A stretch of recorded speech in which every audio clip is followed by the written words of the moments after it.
Hey there, you're listening to Sport Coach Education, the podcast that explores coach training in all its various forms. I'm your host, Liz Bleikamp. Let's get started.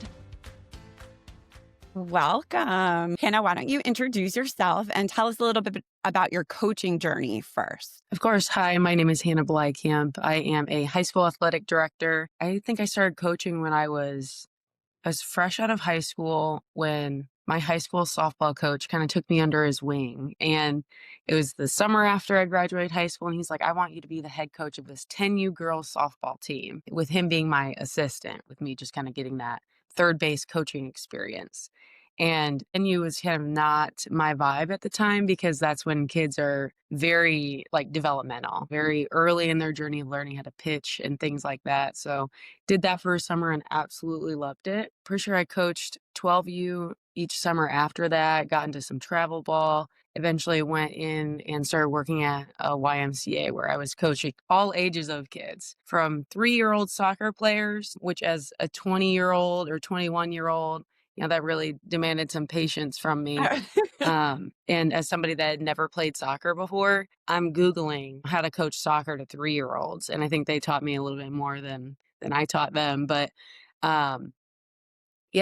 coached basketball there, gymnastics, even did some adult fitness classes, which was new. And then kind of made my way into the running journey, where I worked with a company called Fleet Feet, and I was coaching adult beginner 5K runners. So people who are 40, 50 years old who are like, I want to get into running. And me, I had just gotten into running myself as a post-collegiate athlete.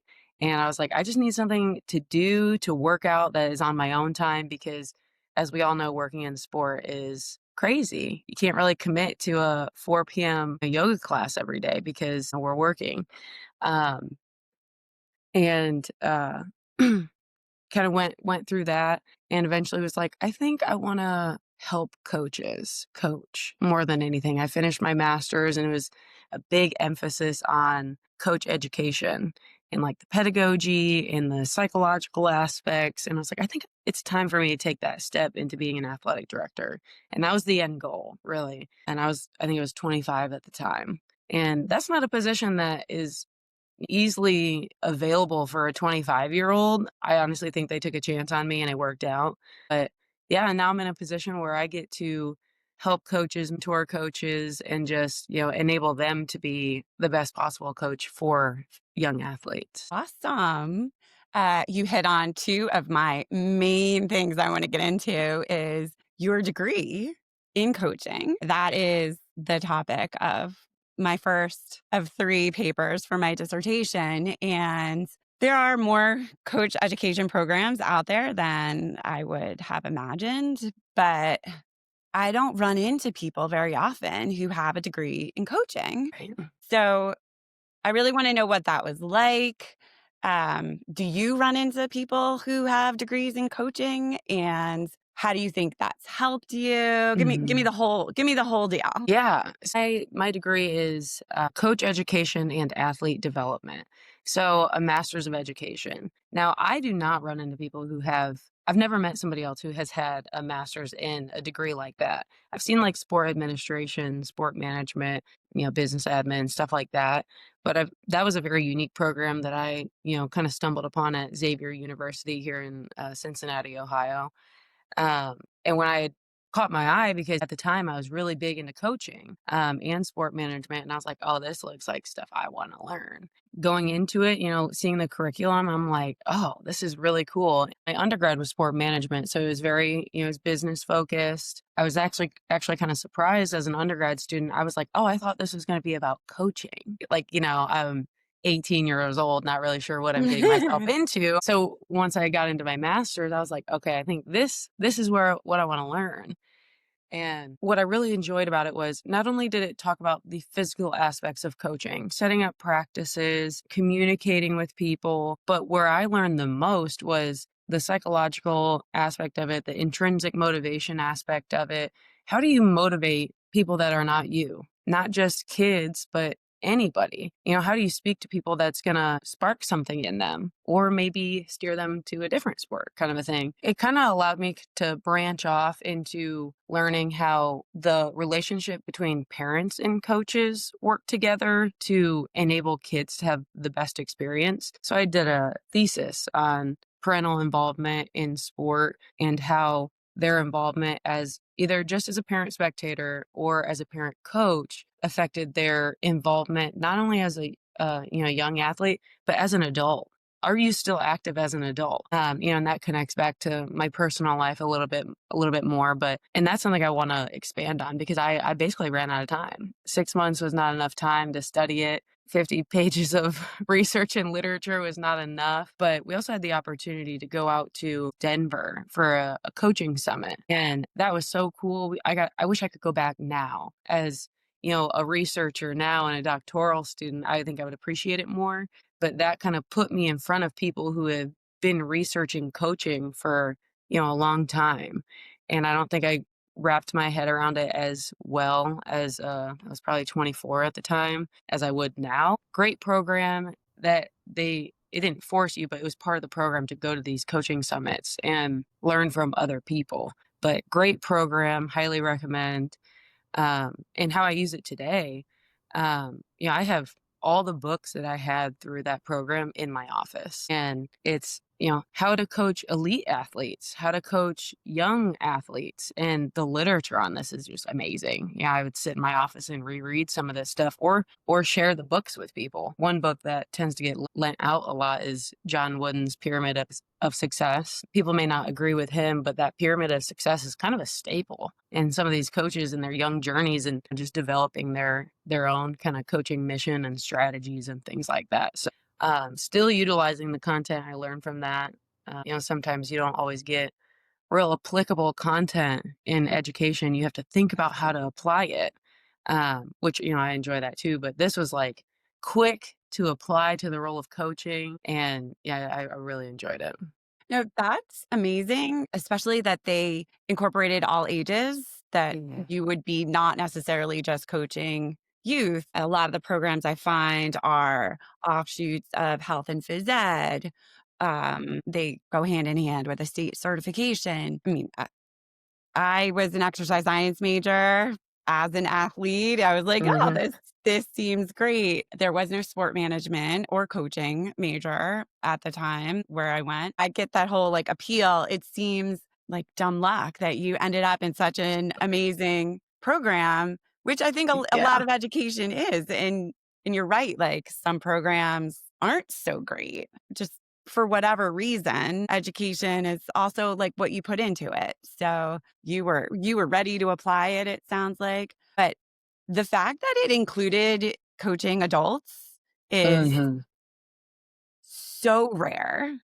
I I wish I will be had the able to give you the books. statistics soon Yeah. enough about how many programs even mention adults. I wish I had the books in front of me because it was, it's all those topics that a coach just like wants to learn about. And I could just hold up this stack of books and be like, oh, that's such cool literature on this topic. And just, like I said, applicable stuff. And when I was actually applying for this program, I think I did it like 3 weeks before the program was going to start. It was very last minute, very like, it took me forever to find what I wanted to do. I was finally experienced in coaching enough to where I'm like, okay, let's learn a little bit more. Getting bored, right? And I was 3 weeks before the program started, and I called them. I was like, how do I get into this? And they're like, you're gonna have to do everything like today. And I was like, all right, let's figure it out. And 3 weeks later, I was starting a master's program, which it doesn't seem super possible anymore to quit that quick, but luckily, yeah, it worked out. No, that's awesome. I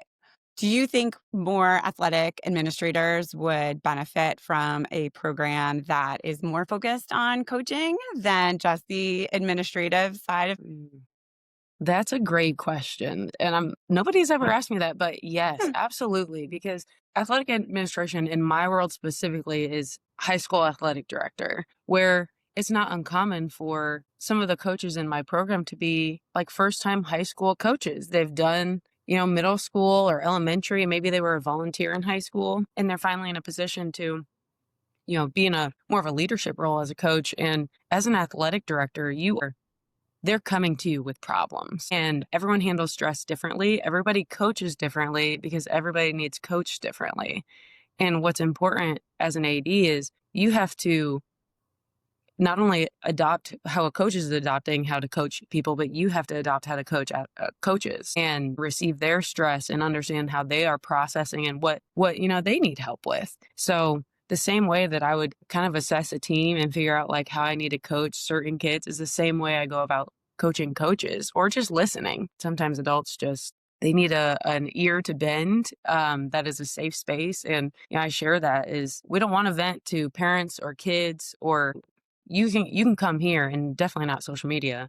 You can come here, shut the door, and I'll ask you if you want feedback or not. If not, you go on your way, go back to practice, feel good kind of a thing. But yes, I think athletic administrators definitely understanding the ins and outs of coaching. How are you going to get respect from your coaches if you don't understand the role and the challenges? And then putting yourself one step further in understanding how to help them and not just be like, oh, well, when I went through this, no, it's not just about your experiences, but your knowledge too, and everyone else's experiences. So the research that you studied and learned to apply with being an athletic director. So absolutely. I think absolutely. Just like I said, sharing the research and the books to these coaches, has helped them. Um, yeah, absolutely. Yeah, I mean, to me, it seems like a no-brainer that every Hmm. program training athletic directors should include those components. I don't have a program to compare it to, but I totally want to look at the curriculum that you Hmm. studied because it seems to have affected you so profoundly, which is amazing. Like I Hmm. love a story like that. Tell me more about your role. I mean, you've shared quite a bit, which is Yeah. definitely giving me a picture, but are you hiring coaches? Do you mainly have teachers as coaches or outside individuals coming in as coaching? What do you have Mm. formal training for them? And also, what are the requirements in your state? Because every state is different. Do you have a Yeah. coaching Mhm. credential that your coaches need? There was a lot of Yes, questions, but so yeah. yeah, so the role of athletic director is just so encompassing, but hiring coaches is obviously a big part of it. So as for, at the state level, you have to have certain certifications, you have to have a pupil activity permit license, which is similar to what teachers need, just on a different like level. Now in our district, you have a long list of certifications you need that can be quite exhausting and sometimes a barrier to getting people into the seat of just volunteering because you have to do the same things as a head coach.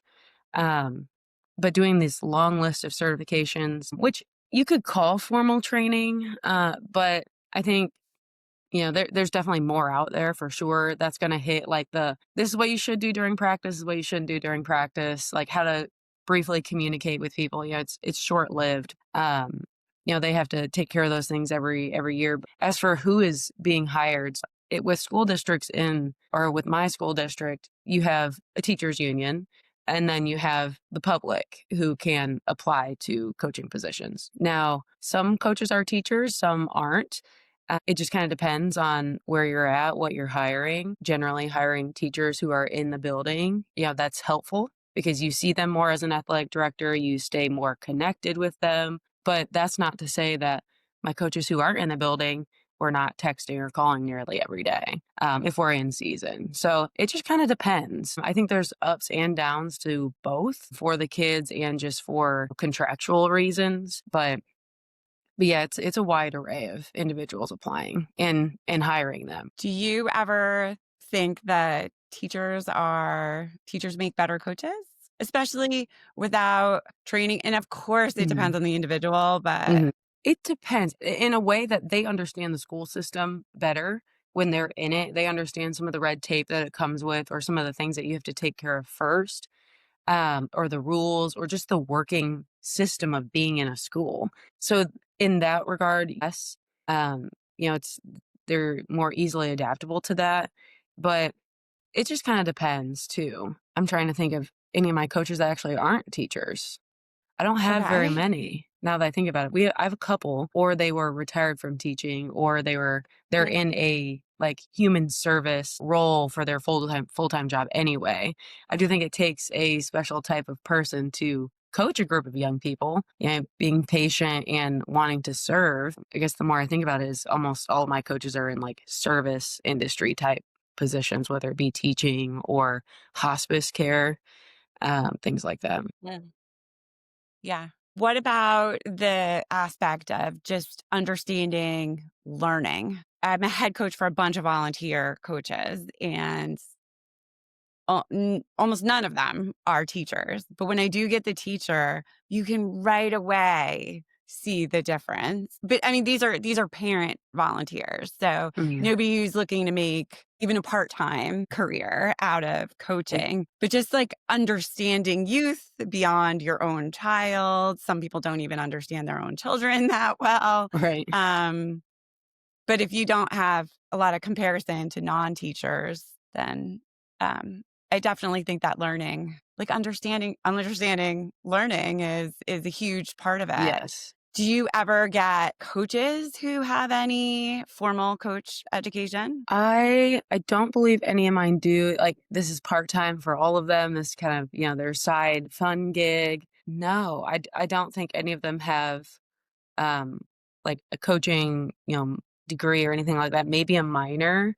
Yeah, I don't think so. But back to the topic of understanding kids. Yeah, I was joking with one of my coaches the other day where, um, you know, kids are not difficult to work with. Some people may find them difficult to understand or work with, but we were joking because we're like, you just talk to them. Sometimes you use their language, and they'll respect you. But part of our laugh was over the fact that being around high school students every day, we still kind of hang on to that fun, witty high school sense of self where it's like, this is serious, it's our job, but these are also kids and they like to see you not as serious and have a little bit of fun. And then, you get some buy in from the kids because, you're buying into why they're there to have fun. But it doesn't have to be all serious all the time. So we were joking about just having some childlike humor sometimes and creating the environment where kids are like, oh, okay, we can laugh. It doesn't have to be all winning all the time. Yeah. There's a lot of fun on the way to winning. Do you put on any coach training for your coaches? Yes. Yeah. We do a preseason coaches meeting before every season. So before fall season starts, early August, all fall coaches will get together and I'll go over some of the dry stuff like policy, what it means to be a coach in our department or in tools that you can use to help you along your journey as a coach. Just setting the stage for a good season. And we do that before every season. And then we kind of turn that around a week later and do it all in front of the parents and put the coaches in front of the parents. So kind of putting me in front of the coaches and then the coaches in front of the parents before the season starts, just kind of like get the lay of the land. Like, this is how we're going to communicate. This is how we're not going to communicate. This is why we've scheduled certain things, big events, expectations, and going about that. That sounds amazing. And I will tell you, as a coach who's coached in at least two school districts and a parent who's had kids in more than one school district, I've never been to such a meeting. Oh, So on either side, yeah, I I think it's a great idea. Way to get everybody on the same page. Yeah, you would think that that would be something everybody was doing, but I can assure you it is not. yeah. Our state requires like parent meetings, like requires the athletic director to get up in front of parents each season and, talk about the dry stuff like policy and eligibility, but the things that, that keep everyone safe. But yeah, and then doing coaches meeting. So I'm surprised to hear that. Yeah. Yeah, I couldn't tell you what the athletic director looked at like at my oldest high school, and she played 3 sports. So, It's interesting. yeah, And I and don't. it could be, so I think about it from two different lens. Like for me, I'm at every single home game. I'm sitting out on the track, sitting in the stands, I'm standing next to the stands, every home game. Now, some of our off-site sports are a little more difficult to get to, like swimming or bowling, but um I also come from a district where we are a little understaffed in terms of it's just me. There's no assistant AD to go to games and things like that. So, but I've found that as an athletic administrator, being seen is probably the biggest tool you can have is being seen because it's people want to come talk to you, they want to meet you, they will ask what you need.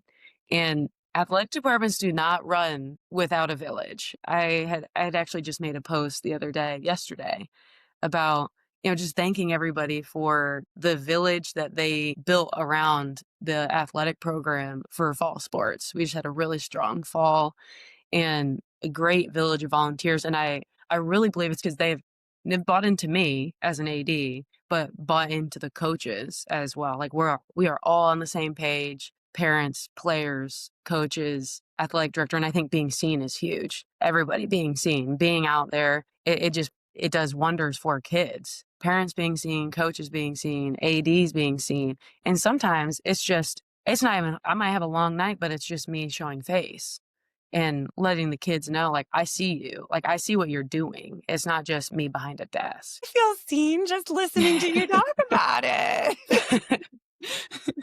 So that's amazing. Um, there's so much more we could talk about there, and we can definitely circle back. But I want to ask you about your current research because you mentioned there wasn't enough time when you were getting your master's. But I also recall you telling me you weren't sure what you were going to study yet. You would be correct. Mm. I am just overwhelmed with the number of options. So, Agreed. yeah, I have a list that's this long. there Yeah, there's so much there's to study. yes, there's so many options, and I have, like, a running list in my phone that I really just need to sit down and be like, "Where is the research needed?"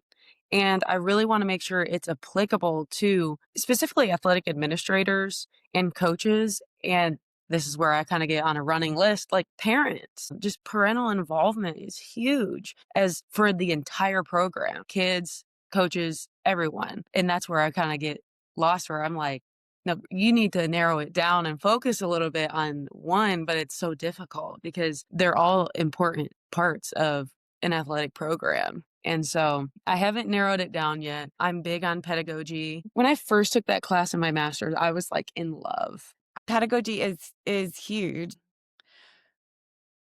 How many volunteer coaches versus paid coaches do you have? One of my it's one of the things added to my list of what I want to study are volunteer coaches. Oh, I took, and I recommend as an elective, sport ethics. I do think it is an ethical question. It's a good people what like why would you expect people to work for free? hmm, Why is it more acceptable in coaching than in a lot of other areas? I would be beyond skeptical to drop my kid off at a school that had volunteer teachers. hmm, So, why are people so comfortable dropping their kids off with volunteer coaches all the time? And depending on the situation, they may or may not have to have that level of training. right. And it is of course, like, they should be trained, but why like, yeah, you're Hmm. asking somebody to give their time, then, pay for a background check usually, pay for training. Like, the more I think about it, it's just not it's not right. It's such a good point because at a previous organization I worked at, we were just needing volunteer coaches like there was no tomorrow. And it's like, I'm pulling you off the street to coach these kids.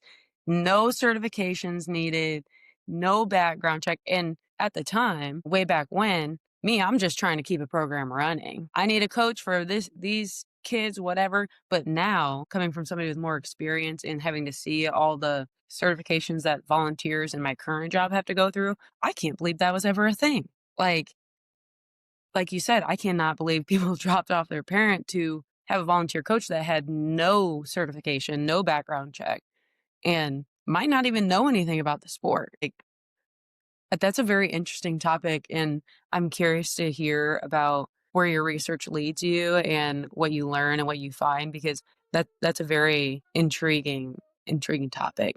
I can say at the high school level where I'm at, all the volunteer coaches in the current realm are have experience and are certified and have all the things that they need to have, but not all places require that. And I think you'll be able to uncover some stuff. And like what's that training? Is there a training for volunteers across the board? There is no training for anything across the Mhm. board. It's so fragmented. I have to look up synonyms for fragmented all the time because when I write about coach education, fragmented is like, Wow. the go-to word. It's so different state to state. Mhm. You're talking about high school requirements, what's required of middle school coaches, and then you have all the youth programs. So it is it I mean, on the one hand, there's a ton to research because there's so many different nooks and crannies Right. to look into, and there's actually a relatively very small amount of research on coaching in our country. And there's not a ton elsewhere, but you just said every city's different, every state's different. So Mhm. obviously every country is going to be different. So it is a more, location specific topic for sure. Um, yeah, Which is crazy.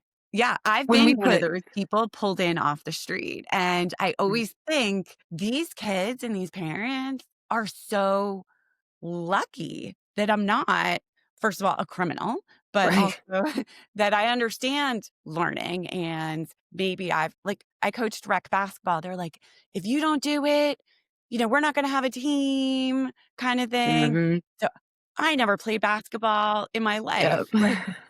I'm tall, but I never played basketball. Um, and the only thing I think it was shortly after like concussion training became a Mm. thing and I Yeah. had to do concussion training, but that was it. There was no other requirement. Mhm. But even I've coached high school and I've coached middle school, and yeah, I got paid, but at the time they were both. I coached softball and soccer, neither of which I ever played. So, Yeah, they just or needed coaches. or had much knowledge. Yeah. Yeah. So And if we really sit back and look at it, so much emphasis is placed on athletics and sports are good for you and developmental and get kids involved. And then like, okay, they're involved, but are we looking at the leader of the sport? Like you can put all the weight you want on sport and athletics, but what if your leader or your coach doesn't know what they're doing? Then you have to go, like you said, you have to understand learning. Like we're going to learn how to dribble a basketball, but really let's learn like what the real purpose of sport is. Like compete fairly, handle adversity, try new things. We're not making NBA players at that point, but what if your coach doesn't understand learning? You've got my brain spiraling. I'm like, maybe that's the approach for coach education is like, are you understanding learning? So, yeah, good stuff. that is like always kind of what I circle back to. Like if somebody said, go ahead and design a coach education program, what are your must-haves in that program? Oh, that it's a loaded question because in these certifications, coaches have to go through fundamentals of coaching, which is it's been probably 10 years since it never expires. So you do it once. I don't even remember what it's about. Concussion, mental health, Lindsay's Law or sudden cardiac arrest, CPR, first aid. The list goes on. But then you think about none of these are talking about like the power of words and phrasing and motivation of what kills a kid's spirit and what doesn't. And going about it that way and just how to teach the sport when you have a long list of things to teach, like where do you start? And without overwhelming yourself and the kids. So it's a loaded question because it's missing so much. It's giving them the bare minimum for securing themselves from the liability of injury and like health and safety, but it's not taking into account the learning part, like in the teaching. So, Which is so at the core of it. mhm, So when your coaches come in, I'm sure they come in with all different backgrounds, different yeah. experiences from when they were a player with different types of coaches. Um, like how do you figure that out? Like do you formally observe and do assessments on your coaches? Yeah. So, like yesterday, as I was about to leave, I just kinda went into the gym, sat in the gym, and watched basketball practice for it was like 15 minutes. They're just getting started with basketball season, entirely new coaching staff, which does not happen often in my program. We don't get a whole lot of rollover. So this is new and exciting. So just sitting in, watching how they're talking to each other, how the kids are talking to each other, the energy, which is really important, especially for kids now. They're huge on energy and mental health, and if a coach isn't promoting it, they're gonna check out. Just, you know, reading the room kind of a thing and seeing how the coach is talking to people. And then so I'll do that a couple times for every sport, just kind of popping in and then obviously watching them in game. Every home game at least. And then at the end of the year, end of the season, we do what's called a head coach checkout. We sit down, we cover all of the general bases of inventory, things like that. And then it's like, okay, what'd you struggle with? This is what I saw. What did you like? And we kind of pick those things apart and go from there. And then sometimes book recommendations come up.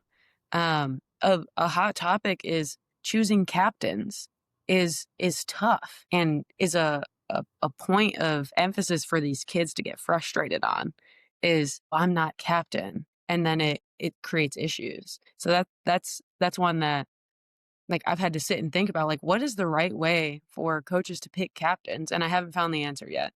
Um, I should I feel probably like a lot of schools are moving into the, well, we'll just have 4 captains. So yeah, like we basically, had so you don't have six to make that captains. decision.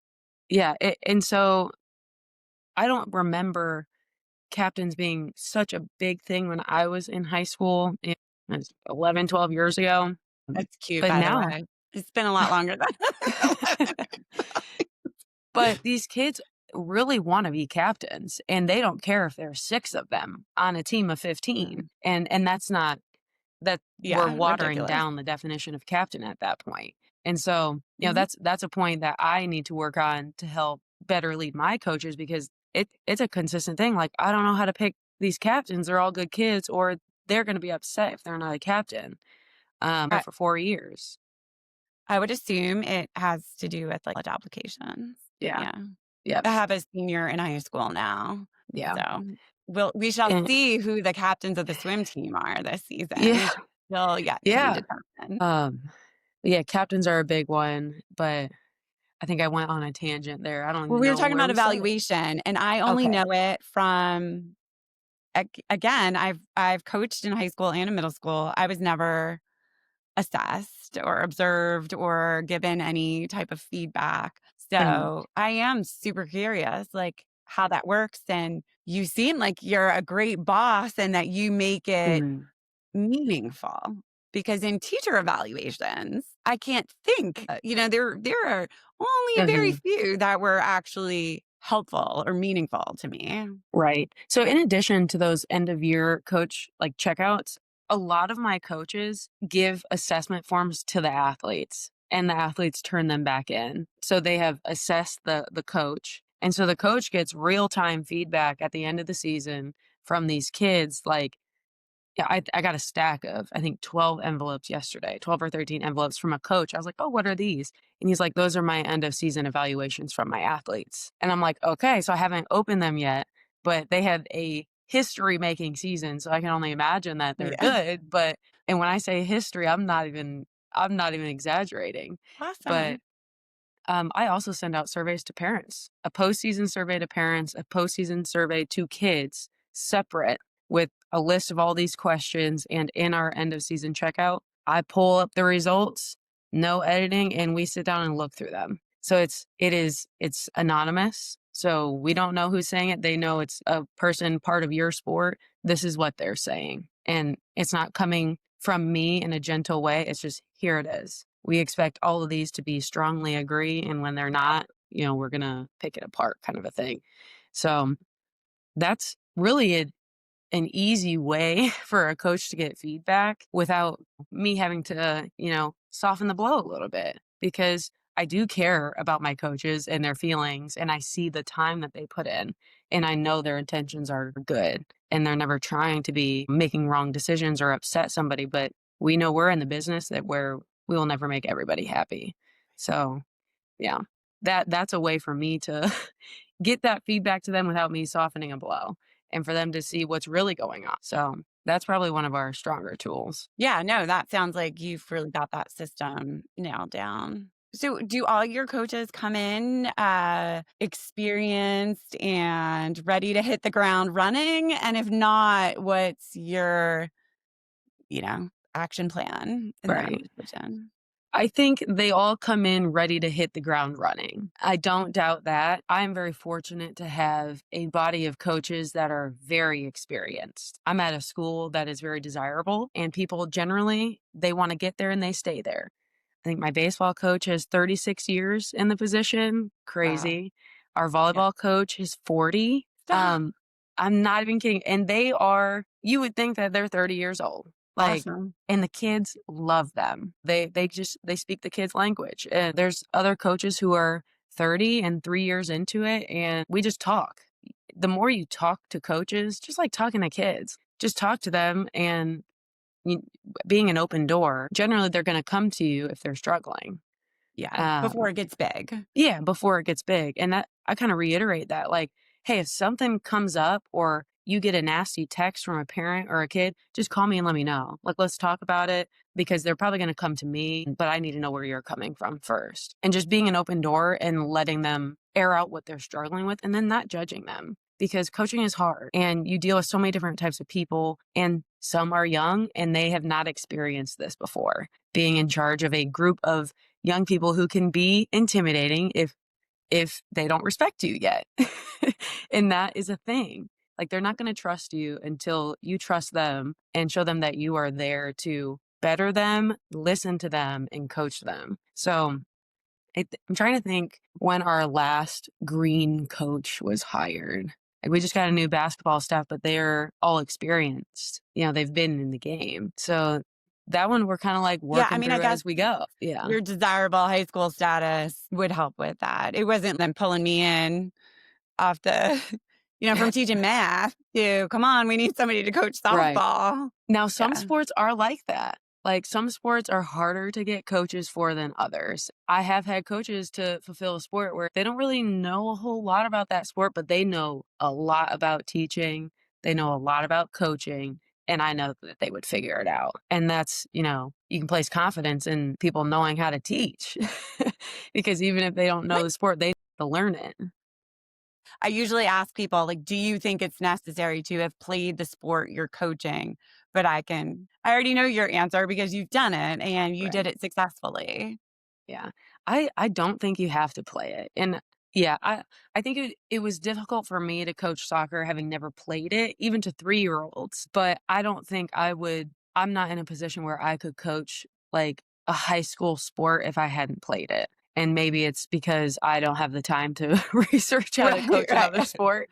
But like if I absolutely had to, like we're going straight to YouTube and Chat GPT to figure out practice Yeah. plans. Yeah, for sure. Yeah, no, it was middle school soccer I had to coach, and I, That's a lot. really never been to a soccer game even. Like, I didn't Yep. have kids at the time. I had not done the whole soccer mom thing. Yeah, it was rough, but yeah, books. Well, I know you have to get to work, but before we go, I wanna ask, is there anything we didn't talk about that you would like to talk about? Oh, that's a great question. I can't think of anything. I think this was great. Yeah. Awesome. I'm excited, for us to share our research going Yeah. forward. Once I narrow it down. Well, thank you, Hannah. This has been awesome.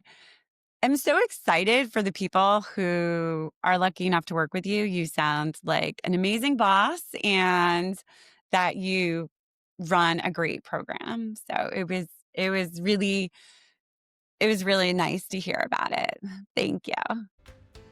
Thanks so much for hanging out with me today. I hope you're walking away with some new knowledge and something to reflect on. And if this episode resonated with you, please consider sharing it with a friend or subscribing on your favorite platform.